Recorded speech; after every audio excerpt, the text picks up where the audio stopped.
Hello and welcome to SaltWire today for Thursday, November 3rd. I'm your host, Kate Walker.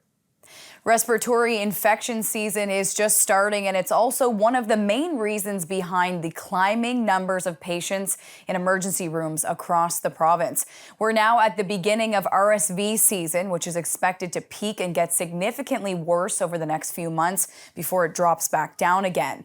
The IWK in Halifax is just one ER that's feeling the pressure and the burden to the hospital system. The department is seeing numbers at an all-time high, and doctors are now treating patient loads of 140 to 150 a day, with 168 visits recorded at the IWK yesterday. Healthcare workers are using a pre-triage method for patients to filter those who need to be seen the quickest and who's too sick to wait in line. And we'll have more on this with Dr. Emma Burns, an emergency room physician and interim chief at the IWK, when she joins Sheldon McLeod coming up on Thinking Out Loud. Striking school support staff rallied in Halifax today, calling for fair wages. Members of the Nova Scotia Government and General Employees Union, the NSGEU, from the Annapolis Valley Regional Centre for Education and the South Shore Regional Centre for Education gathered outside the Nova Scotia Legislature. They say they're waiting for a fair contract that will pay them the same wages as their counterparts doing the same work in other areas of the province.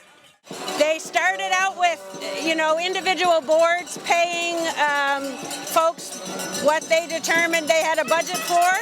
The boards no longer exist. The funding is all coming from the Department of Education.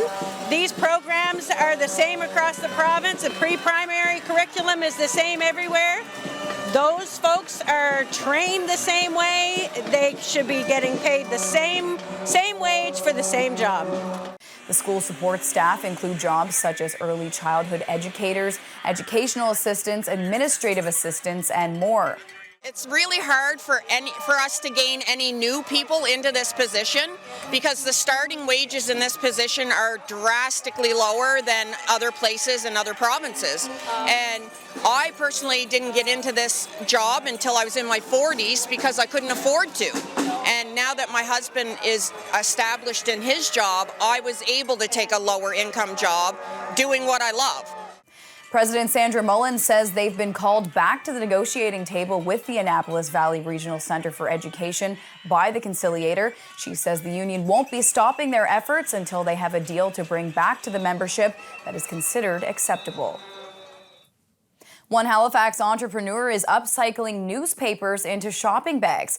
Parush Kannan is originally from India and moved to Nova Scotia in 2018. He's the founder of Greenie, which is one of 10 businesses pitched to Dalhousie University and selected to receive $10,000 in startup money. Our Prime Minister, Mr. Justin Trudeau, has announced a ban on single-use plastic bags.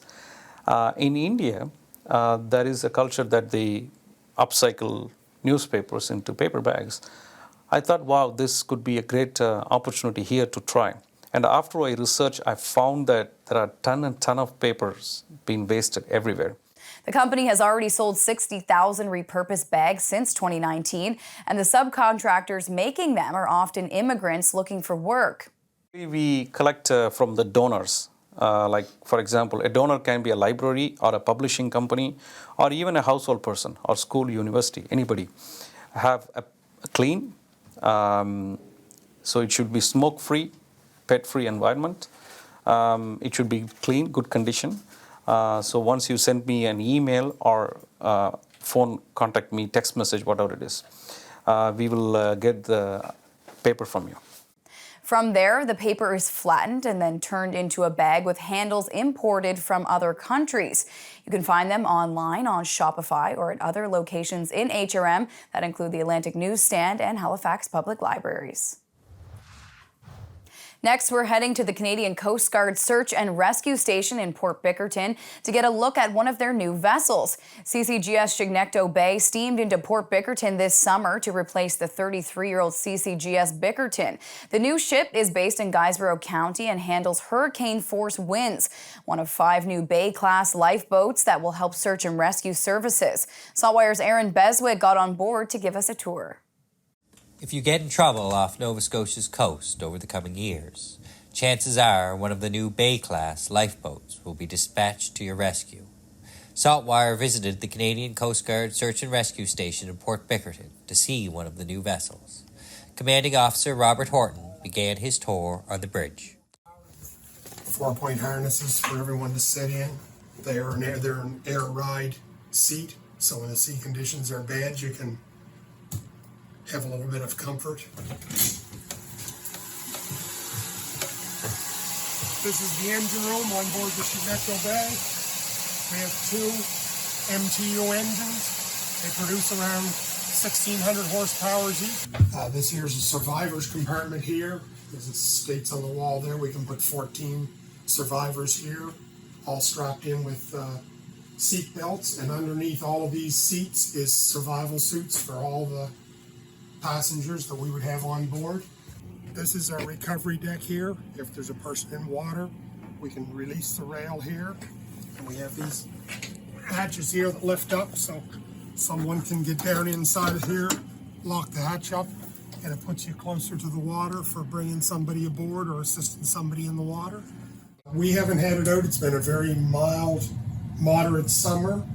We just put it in service in August, so there hasn't been a lot of weather conditions yet, but I'm sure over the winter time there'll be lots of opportunities to try it, whether it's on a mission or whether it's on training. We'll have lots of opportunity for heavy weather during the winter months.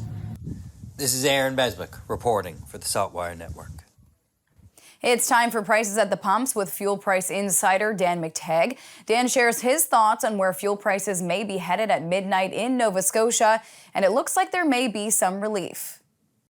You should be looking at a decrease of about 3 cents a liter, maybe even a little bit more. Could be a bit less. It really depends on how they judge yesterday's market, which saw a significant rally in gasoline futures, enough for 4 cents a liter. But other than that, yesterday, we were looking almost guaranteed at a decrease of about 4 cents a liter. That may actually be tempered, maybe 3 cents. I'm going to stick with the 3 cent drop, and I would say ditto for diesel. It's likely to drop as well, about 3 cents a liter. The only thing that would be going up for those of us who use it, stove oil, that's probably up about 5 cents a liter. Heating oil too, maybe down 2 cents a liter. Generally speaking, I would say wait until Friday to fill up. And Dan will be back next Thursday on Prices at the Pumps. It's time now for a glimpse of today's Thinking Out Loud with Sheldon McLeod. Today, Sheldon is speaking with Dr. Emma Burns about how many kids are coming to the IWK with RSV. How busy is it right now at the IWK when it comes to RSV and other respiratory infections? Yeah, I would say all respiratory infections are the culprits. So we have an RSV season every year, and we are very used to getting very busy during RSV season because it affects predominantly young children and older people. And probably the busiest months we've ever had in the history of our department were May and June of last year, and we're definitely on the upswing. And October, we were like 4 patients away from hitting a new all-time high in terms of volume in our department. So we're seeing probably 140 to 150 patients a day. And for Sheldon's full conversation, head to the opinion section of saltwire.com. Time now for the Atlantic Sports Wire presented by Scott Squires. Here's part 2 of my conversation with Halifax Hawks Minor Hockey Association Technical Director Tim Boyce. Over the next couple of weeks, what are some things coming up within the association that you'd like to make people aware of? Yeah, so November 11th, we have a little 3-on-3 tournament at the Civic Arena in Halifax for U11 and U13. We've got a great registration from inside our association, and now we've opened it up to players outside the association just to fill those last few spots. I think actually our U11 is sold out, but U13 we've got 2 spots available, I think, at goaltender, and about 6 left for skaters. So if anybody's interested in that, they can go to our Hawks website and find more information. And we've got our Christmas tournament registration open as well. We're going to be doing a U9 Advancing Jamboree, a U11 AA tournament, and a U13B tournament after Christmas. I think it starts December 27th. So again, if interested in registering your team for that, feel free to contact me or just go to our website for more information. In Halifax, I'm Scott Squires for the Atlantic Sports Wire. Thank you, Scott. On to weather now to see what's coming up in the forecast. We're going to check in now with our weather specialist, Alistair Alders. Thanks, Kate. Well, given how much cooler it is today and yesterday compared to earlier this week, you might think temperatures are now below seasonal, where in fact we're actually still just above normal for this time of year despite the cool down. And I can tell you that temperatures well above seasonal are in the upcoming weekend forecast. This evening we'll have clear skies and the temperature near 8 degrees, but we rise overnight and start the day near 10 degrees on Friday morning, mainly sunny as we go throughout the day, up to a well above normal high of 19 degrees, but with a southwest wind of 20 to 40 kilometers per hour, a bit cooler along parts of the coast where the temperature will be near 15 degrees. Now, the southwest flow will be in place throughout the upcoming weekend. Lots of sunshine, but I think the brighter day will be on Saturday versus Sunday. We'll have a breezy at times southwest wind in place, but temperatures expected to climb into the low 20s. Could be a record-breaking temperature weekend on the way, certainly well above normal for this time of year. Kate. Thank you, Alistair. We leave you today with a preview of what's to come in Halifax next month. The Rolling Stones Unzipped International Exhibit. It features more than 300 original objects from the band's collection, from instruments to costumes and stage designs. It will open on December 17th in Halifax until mid-March on 66 Otter Lake Court in Bears Lake. Tickets go on sale November 14th. This will be their final stop before returning home to London, England. That's all for now. I'm your host, Kate Walker. Thank you for joining us, and we'll see you back here tomorrow.